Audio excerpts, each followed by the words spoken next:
What's up, you guys? Welcome back to another episode of Too Many Opinions podcast. This is Sarah. This is Jeannie.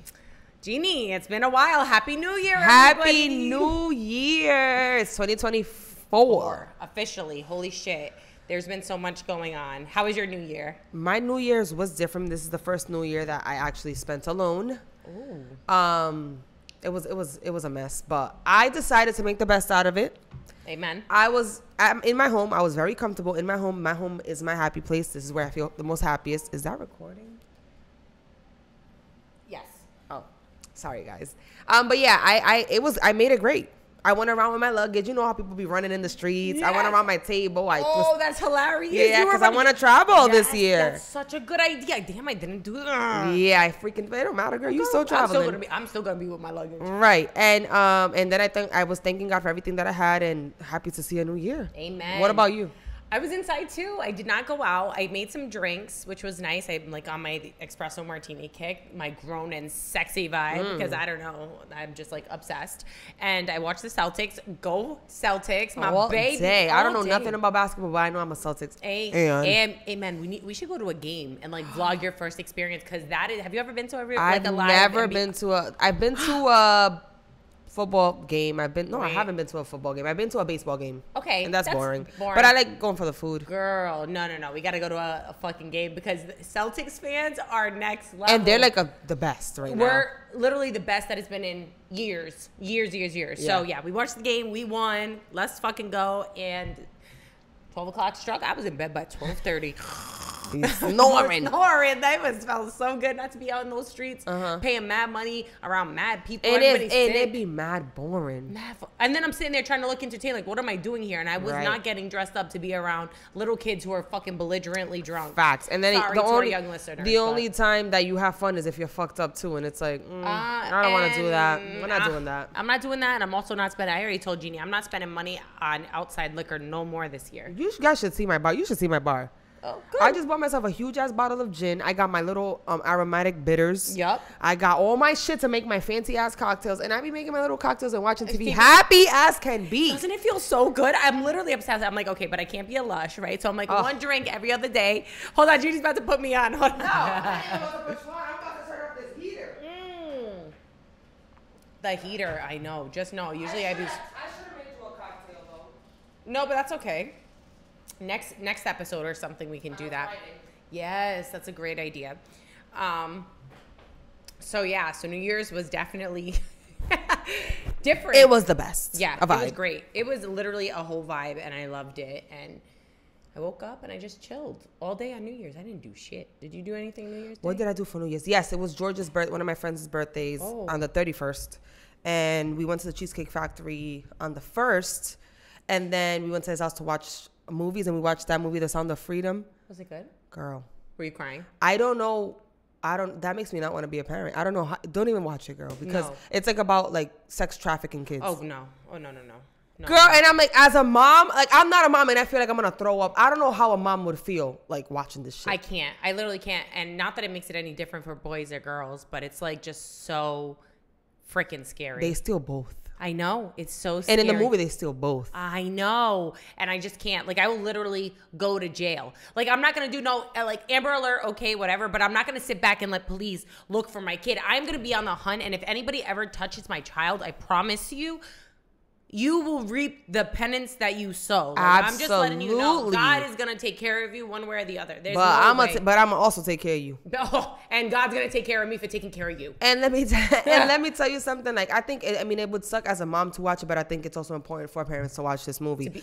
Just today, I know this is a little bit off topic, but just today I was picking up my sister to take her to work, and I seen this little ass boy waiting for the bus by himself. And I'm like, yo, parents really like... Trusting, it's not the 1990s no more. I literally was just having this conversation the other day. It is not the 90s. We can't let our kids go outside and play how we used to play. Like, my mom would be like, go outside, play soccer, have fun. Yeah, you want to go to the neighbor's house? And the neighbors would take care of you. Yeah, you want to drink? Come inside. Okay. No, we cannot do that, guys. You cannot do that. It's so freaking crazy how it happens. It happens so quick. It can happen from someone that you know, from strangers. It doesn't matter. But please take care of your kids, guys. Not even just, like, that kind of human trafficking, like, sex stuff, like pedophilia be happening. Like, that is my biggest, like, I'm not a hover mom, but I will protect my child. Like, there's no sleepovers. My son will not be sleeping. I don't care if he's a boy. Nothing. No. That is not happening. That is not happening. No one's There's watching no my kid unless it's my mom or my boyfriend or husband's mom. And even that, their partners can't be around my kid. Period. It's just not going to happen. It's crazy. They said that now sex trafficking or child sex trafficking is higher than drugs. No.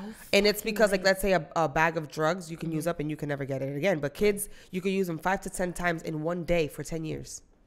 Oh my God. So the younger they can get a hold of your child, the longer they have with them. So please take care of your fucking kids, yo.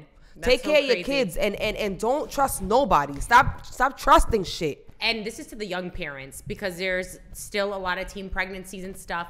Do not trust anybody with your kid.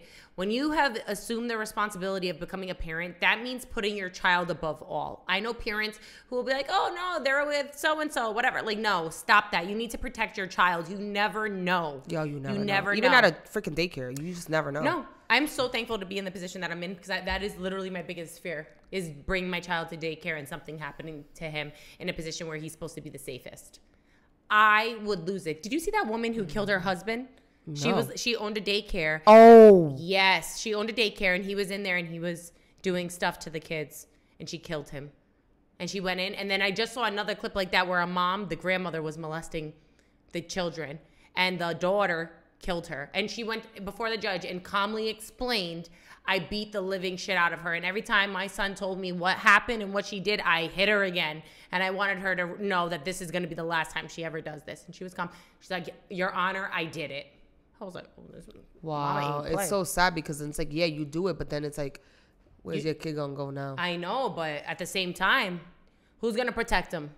It's going to be disowned, and that's it? And then you cause trauma to your child for how many years? I know. That's such a sticky situation, because, yeah, of course I would want to, like, do that same thing that mom did, but then it's like, who's going to protect my child now? What if that happens again, and now I'm going to be here? It's crazy. It's just, the point is, scary. Please pay attention to your kids, and if you know you can't, don't have them. Yeah. Period. Birth control is available. Absolutely. So there's that. That's a TED Talk on becoming a woman and having sex. And for real. This just obviously this was needed to be said. So that's crazy. But literally. Yeah. Literally. Okay, so what is the real topic for today? Okay, so first of all, I just want to thank everyone for their support. It's been crazy. New followers, new sisters. Welcome. Thank you so much. I'm just gonna start off with the Patreon, guys. A lot of you guys have been sending us message with your story. Just know, because of time, we can't read your stuff on this podcast, but we can do it for Patreon. Yes.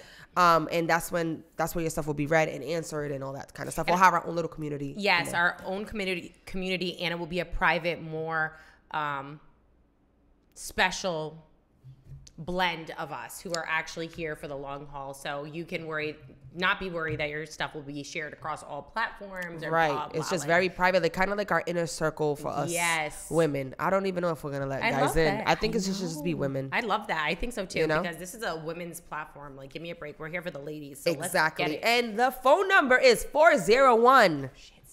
I'm going to have to memorize this number and put it on the screen. No. I don't know. The number is, hold on. Let me see. Right here. Okay. Hold on. They are 401-648-6929. That's 401-648-6929. Please text us. Text us, leave us a voicemail, whatever, and subscribe to our pages. People. Yes. Subscribe. Let's get it. Catch us while we're affordable on this one. Okay. So you were laughing. I'm over here like, Okay, so today's topic is supporting friends through heartbreak. That is such a good topic. Do you want to start, or? You can start. Well, coming from someone who has experienced heartbreak in the last couple of years. Let me ask you this, now that you're starting. Mm-hmm. What do you think is important? What do you need from a friend when you're going through heartbreak? For me, I think the most important thing while I was going through my heartbreak was having someone who I could call and just they would listen and listen generously and not judge me, because judgment is so hard. And everybody says they don't judge, but then it's like the tone of their voice or the things that they say in response and like things like that. And it's like sometimes you just need to be supported and go through it and like let me have my moment where I'm grieving the relationship, because that's what happens, in my opinion, when you break up. You're literally grieving a relationship as if it was a person. Oh, yeah. So if you don't do that, then it's just like it's fake and phony. And I feel like the friends who are just like, nah, let's just go outside and drink, like those aren't the real friends for me. Like you need the friends who are going to be like, nah, you need to sit down, you need to cry it out, like let's go through it. Yeah, we can go get drinks after we've done all of that. Mm-hmm. How about you? I agree. Yeah, I like a friend that obviously can keep it real with me. Yeah. But also is there for me, because I don't like that. There's a lot of women that will say, again, here we go again with this. But it's like, you don't know when it's going to be your turn to here we go again. Right. You know what I'm saying? Like, I feel like so many women and so many friends are so judgmental, and it's the same thing. Like, oh, like, girl, you're just telling me and I've been that friend. I've been that friend that's like, oh my God, here we go again, to one of my friends from back in the day. But that was just because I feel like that's kind of why I wanted to get in the conversation, because there's women that like, it's just too much. Yeah. You have to know where to draw the line. Yeah. You know what I mean? Like, it's understandable if there's been, okay, let's paint a picture. Like, if you've been in a long-term relationship, or you were married, or you had some sort of significant relationship to this person, and you're like in the thick of it. In my opinion, you should do everything to try to make the relationship work, as long as they're not abusive. They are not, and that's physically, verbally, emotionally. Mm-hmm. So if they're not abusive, then you should try to make it work, because at some point you fell in love with this person, you've wanted to be with this person or you pictured your life with this person. And you clearly are in love still. And you're clearly in love, right? So if the latter isn't there as of being abusive, whatever, then you should absolutely try. If you want. If you want to. Yeah. However, if you feel that you've reached your capacity, then it's okay to move on. Mm-hmm. It's okay to move on. But your friends should sit there and support you. If you hate him, then I hate him. If we love him, if you love him, we love him together. Like I said, if you like him, I love him. If you hate him, I hate him too. I hate him even more. I despise him.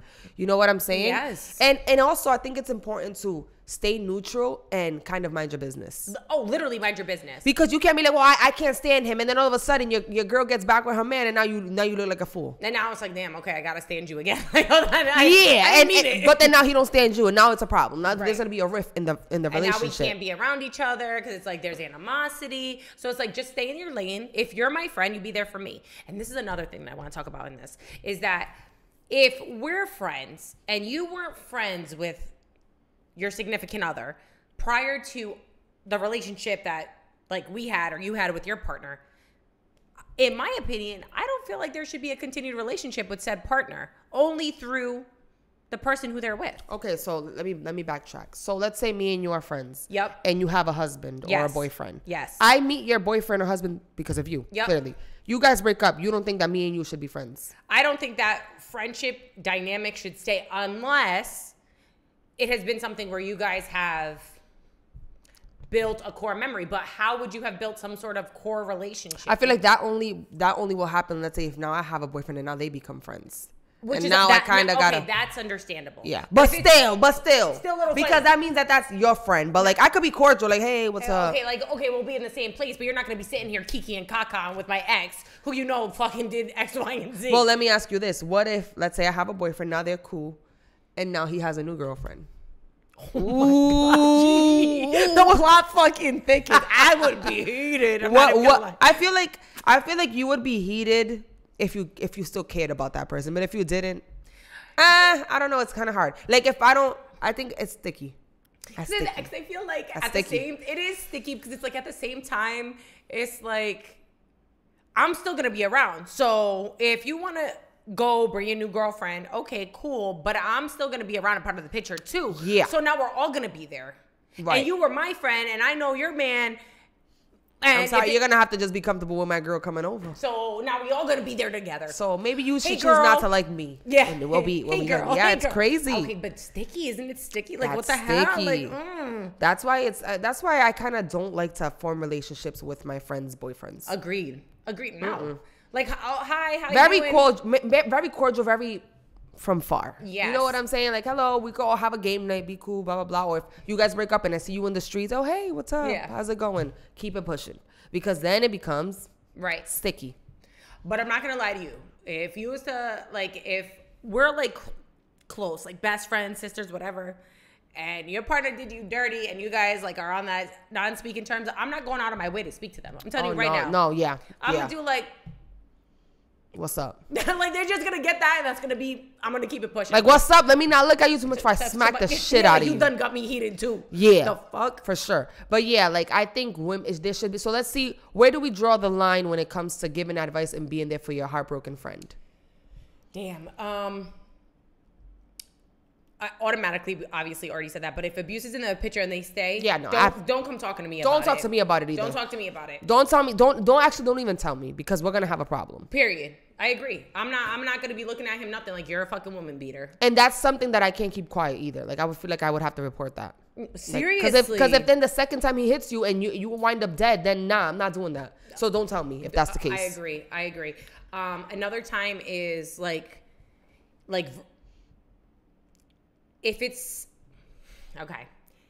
If they have cheated multiple times and they continue to stay and your friend keeps coming back to you, like, oh my God, they cheated again and they still stay, don't tell me no more. Yeah, I think I have a limit of cheated. My limit is really 1, but you know, to have grace over my friend, 2 times. If you come tell me the 3rd time, sis, I'm sorry, but I'm not going to judge you if you stay, but I don't need you to come to me no more, because there's nothing for me to say to you. Right. And I feel like 2-3 times, and I feel like agreed. One time you should be out. Because if you love somebody, you should not be cheating on your partner, period. Yeah, not at this grown-ass age. But if you decide to stay, that's your own, on your own accord. That's you. You got to live with that. And I feel like with cheating comes the embarrassment that comes with it. So yeah, you cheated. Like, that's not even that. But like where we're from, you cheat, everybody fucking knows. Sure. Right? Like, everybody knows. The whole world knows, yeah. So, like, you've not only, now I have to get over this public humiliation, especially if we were public on the internet and da-da-da-da. And that's like, oh my God, it's like a gut punch that you have to go through. So if that happens, after 2-3 times, like, don't talk to me about it. Yeah. I support you if you stay, but don't talk to me about it because... Yeah, like, I'm not gonna... I truly will not judge you if you stay after the 3rd, 4th, 5th, 6th, 7th, 8th, 9th, 10th. But... Because I know, trust me, I know plenty of people that's done that. But I'm not going to judge you for it, but I just got... The thing is, it's not that I don't want to be there for you. It's just that I have nothing more to say. Like, what else can I say to you? And I think it diminishes your view of the person, the other person. Like, how can I be around you guys? You're going to be sitting here all lovey-dovey, and the next thing you know, they're going to be all lovey-dovey with the next person. Like, I can't look at you. Time for that. Like, that's crazy to me. Like, and then it's like, damn, I love my friends so much. I want to see them do good. And I support them in whatever they're going through. But at the same time, how do you not have enough self-worth to look yourself in the mirror and be like, okay, they haven't made these changes yet. I need to remove myself, let them grow, figure out what they want, and then maybe come back to me. Yeah, and that also gives it, like, that brings up a lot of strain in the relationship, because it's like, I can't keep seeing my friend hurting, and you keep allowing yourself to keep hurting. So it's like, what do you do? And then it's like, how do I support you constantly being hurt by this person? Right. But if it's 1 or 2 times when it comes to an issue just outside of cheating, like, I feel like I'm gonna be there for you. You know what I'm saying? And I'm gonna understand. Try to put yourself in your friend's shoes. You know what I mean? Because it's very easy from the other side to say, F that, leave him, don't be with him, this, that, and the third. But it's like, then out of nowhere, miraculously, you're in that same shoe, and you're eating and swallowing all your words. And you know what I think the issue is when it comes to those kinds of dynamics where it's like you're swallowing your words, is that 9 times out of 10, it's the friend who's never experienced real love or been in a relationship long enough to know what it's like, because to go through the ups and downs. So it's like those people who don't know what it's like to go through the ups and downs are like, oh, fuck them, blah, blah, blah, blah. We don't need men, yada, yada, yada. And it's like, I think that's a great point that you just brought up. Like, I feel like you should talk to friends that have been through it. Yes. Don't talk to friends that don't know what that is. If you're in a happily daily relationship and you've never been through nothing, I don't got nothing to say to you. Because you're going to tell me, girl, you're going to find your prince. Yeah, like, until your prince messes up with you. And then you're going, you know, hopefully not. But I love that. I think that's such an important thing. And it's true. And then that's the other thing. When you're talking to your friends, you need to really think about who you're talking to. What kind of advice do you really want? Because if you want to fuck them, blah, blah, blah, we outside, go to your single friends. If you want the advice of, listen, it's going to be hard. No relationship is good. You need to, you know what I mean? Like, no relationship is perfect. It's ups and downs. You got to work through it. You need to go to the people who have experienced that kind of relationship and that kind of love, even if they're not currently in that before. Facts. Because it can be like, listen, even though my relationship might not have worked out, this is what I would do in this situation. Mm-hmm. You got to give everything you can, try every avenue to make it work. And if it doesn't, then you have your choice. And I always say this, right? You can stay and accept your life for what it is and what you have on the table as is, knowing that your person may not change. Or you leave and figure out what your life will be thereafter and what's to come. Those are your only two options. There's only two options. That's so true. And I think it's so important that you, like, I want to emphasize that. Also, be careful who you think your friend is. Ooh, that is a good one. Because when you are feeling weak and you're weak-minded and you can't make good decisions and you're just making rational ones, and you go to the wrong person and you follow their advice because they're bitter, because they're haters, or because they want your man, or because, you know what I'm saying? You're going to end up just as bitter as them. Yep. Very careful who you surround yourself with and who you tell your shit to. Yes. And that is because a great segue for the next topic. Be careful who you tell your business to when it comes to a relationship. Yep. Because you could think you have a best friend. And this is why I say, select your friends wisely. You know me. I only have a handful of friends that I really trust with, and I really give them all the nitty gritty of what it is that you go through, because there's other people who will take that, flip it, and reverse it. Girl. Go spew it on the streets, tell every Tom, Mo, Curly. Absolutely. Or that same friend that now is going to be cool with the next girlfriend that's just going to tell your whole business to the next girl. No. You got to be very, very, very careful. There's a lot of miserable people out here in these streets. And misery loves company. A lot. And I honestly don't trust nobody, bro. At this point in my life, like, I think I've learned my lesson. Yeah. Over and over again. Like, it's something you do learn, but please take it from us. Don't be telling people your business. Not everybody. And another thing, if you know that you won't take your man back, girl, don't tell nobody. Yeah. No. Or tell him and just be like, I'm heated right now and I'm going to stay with him, but that's my man. That's my man. I'm going to stick beside him, but I'm heated right now. I need a vent real quick. That's it. And be honest about it. Be like, okay, girl, let's have it out, and we're going to talk our shit, and you're going to go back to your house, and you're going to love on him. And you fix it. And that's it. You know what I'm saying? But if you know for a fact that you won't be doing this back and forth, girl, just be quiet, girl. Yeah, just be quiet. Because you're going to be on here listening to podcasts like this, like, damn, they right. Fuck. Right. Like, damn, I should have just shut the hell up. Like, it's crazy. It's true, though. It's really, really true. What is another good topic to go with this? Because this is, like, good tea. Right? Good freaking tea. Because we talked about friendships, the kind of friends that you should tell your family. Getting family involved. Whew, I knew there was another one I wanted to touch on. Family involved in a relationship. And now, I'm not going to lie to you, I'm guilty of this because I have a close-knit family. So we talk about everything. And I'm going to keep it all the way 100. You know what I mean? Like, that's how I feel like is the most relatable. I have a tight-knit family. We talk about our shit together. All of us, whether it's them, it's us. And it's like, I feel like you need, in that kind of dynamic, you need to have someone who also has that kind of dynamic with their family. So that way we understand. Or I also need to understand that something shouldn't be told, right? But what happens is that when you get to talking or you get to venting, or they don't forgive. Because it's different. It's family. That's your mother, your sister, your uncle, it's not the same as a friend. It's not the same at all. So they're gonna be looking at you with the side eye, my friend. And you have to reap what you sow. So if you do a fucked up thing to somebody and now their family doesn't want to be involved or doesn't want to talk to you or doesn't want that, you have to reap what you sow. Yeah, and with that, it could just take one time. And then you're done. And literally. Picture parents. And then it's crazy because then once you've done messed up and now you want to change, now it's even harder because you got to prove it yourself. It's damn near impossible. You got to prove it to yourself. You got to prove it to your girl. You got to prove it to her family, and not just once. You got to continue to prove it to the family now that you're a changed person. And it's like that's why it goes back to, like, if you know you're gonna get back with your man, don't tell your family. Don't tell your family. Don't tell your family. If you know you're really done, or like you maybe take them one more time or something like that, then okay, you could. But if you know, girl, if you know, please keep the family out. Keep the family out. And also another big advice I would give is, if something happens in front of your family and that your partner does something, whether men or women, you need to understand that that dynamic will forever be changed, and you have to live with what that person has done if you stay with them. Mm-hmm. And you will be both parties.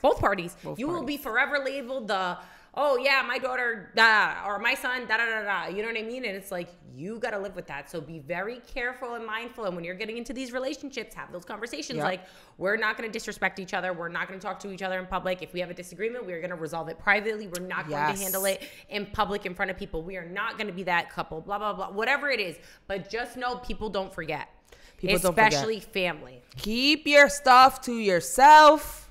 And if your man is embarrassing you in front of people, girl, you already know what to do. You need to get out of there. Yeah. Unless, and again, if you're in an abusive relationship, please run. There's nothing to be said. There's no advice that I can give you, but run. There's nothing else. And if you need help getting away, there are helplines to help you. Yes. Or reach out to people and we can help you. Yes. Anybody would be willing to help somebody who needs it. Absolutely. Please speak up and get out of there. There's going to be tons of men that will never treat you that way. You know what I mean? That way, and it only takes once for them to go too far. I'm sorry, but they're done. I don't got nothing else to say to you. Congratulations. You've just played yourself. Get the fuck out of my house. Literally. Don't you ever. It's so true. So I agree. Well, this topic definitely went full throttle. Holy cow. It went from a lot of things. Holy cow. Well, I hope you guys braced yourselves. Seriously, it was a good one. Until next time. Bye, guys. Bye.